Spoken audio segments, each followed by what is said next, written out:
Okay, brand new project. And what's the first thing you do with a brand new project? Well, I'll tell you the first thing you do. First of all, you get, well, this is like a makeup brush. And then I've also got, oh, you can see they're pretty tattered now. I've got a paintbrush. I've also got a blusher brush. And as I'm starting a new project, I'm going to get in there lightly with my one brush. And then I'm going to like go in there and, oh, see, can you see now? I do this very, very often, so I'm not going to get like a huge amount of crap out of my machine because I do it all the flipping time. I brush everywhere I can.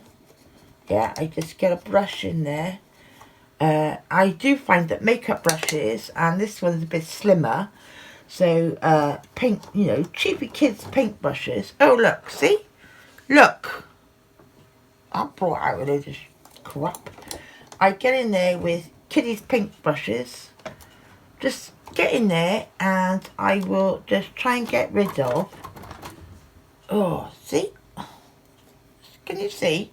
And this is from right underneath. Now, I do have the option in my machine. I can turn it all upside down. There is underneath. I can take off a panel, and I can everything that's dropped through. I can get hold of. But my point is what I'm saying to you is that once you've finished the project, you need. There you can see why this gets so bent because I shove it everywhere I can.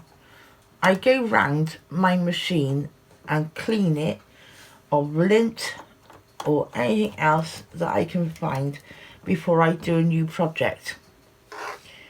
See, just even that, it will affect the way your machine works. And you might think, oh, that's bollocks, but it does. I'm telling you, it does. All right, so listen to Mum.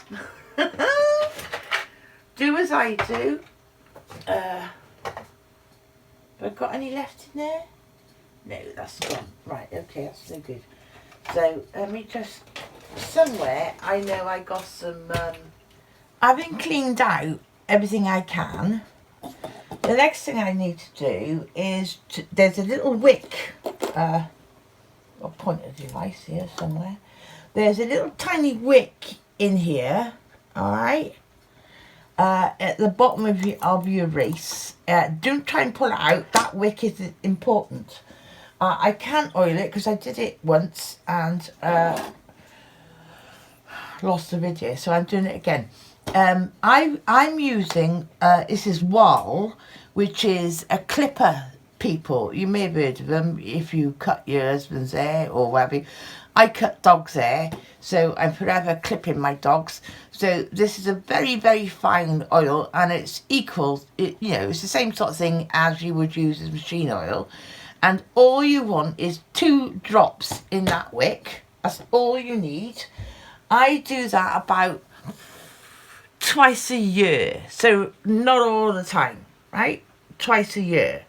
I clean out everything I can every time I finish a project, and it's amazing, you know, how it goes. So then you need to put your bobbin holder back in, and the way you do that is you line it up, and then you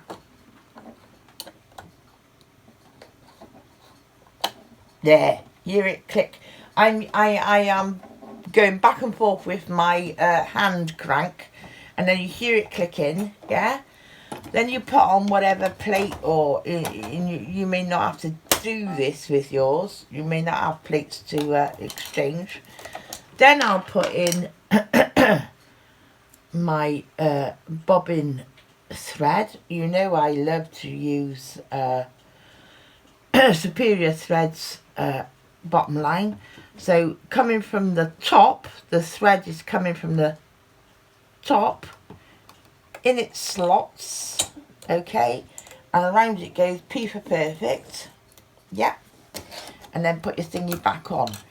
Now I do that not the oil, that's twice a year, but I clean everything out in between. Oh, and I've also changed the needle now, new needle, and I'm ready to go on a new project. And that's what I do between every single new, unless it's been a tiny little project, but I've just done a big quilt, so I do that now before I start something else, so I know where I am.